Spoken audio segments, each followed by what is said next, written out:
షాబాద్ హత్య కేసులో నిందితుడికి సీఎం రేవంత్ రెడ్డికి తేడా లేదన్నారు మాజీ మంత్రి హరీష్ రావు.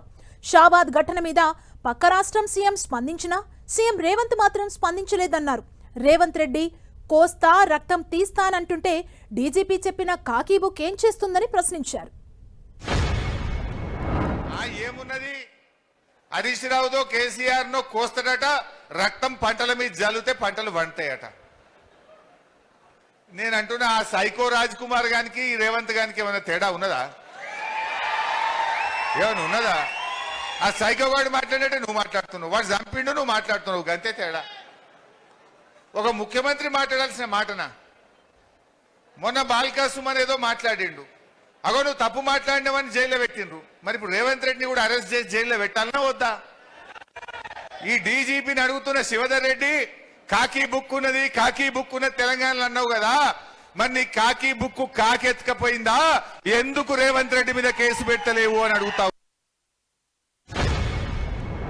రేవంత్ రెడ్డి వచ్చినాక ఇలా ఆడపిల్లలున్న తల్లిదండ్రులు భయపడే పరిస్థితి ఏర్పడ్డది.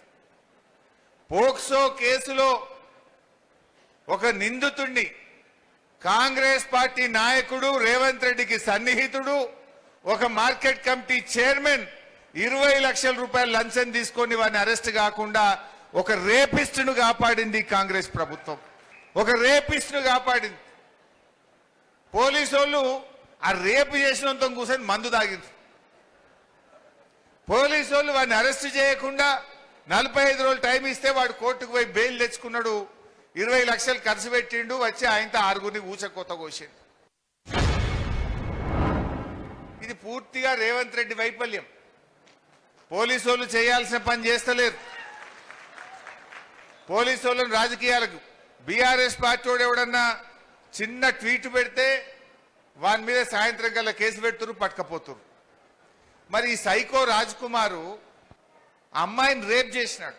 మైనర్ అమ్మాయిని రేప్ చేస్తే 45 రోజుల పాటు పోలీసు వాళ్ళు ఎందుకు అరెస్ట్ చేయలేదు? 45 రోజుల పాటు మీరు అరెస్ట్ చేసి పోక్సో చట్టం కింద వారిని జైలుకు పంపితే ఇవాళ ఈ 6గురు ప్రాణాలు కాపాడబడేవాళ్ళు కదా. సెటిల్మెంట్లు పెరిగిపోయినాయి. పోలీస్ వ్యవస్థను రాజకీయ కేంద్రంగా, సెటిల్మెంట్ల అడ్డాగా, ల్యాండ్ డీళ్ల కోసం వాడడం వల్ల ఇలాంటి సైకోలు ఇవాళ పెట్టేయకపోతా ఉన్నారు. ఇవాళటి వరకు రేవంత్ రెడ్డి ఒక్క మాట మాట్లాడలే ఆ సైకో మీద.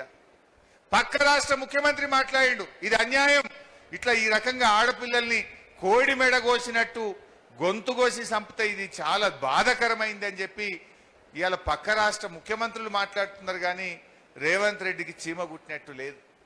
అంటే పాలన గాలికి వదిలేసినటువంటి పరిస్థితి.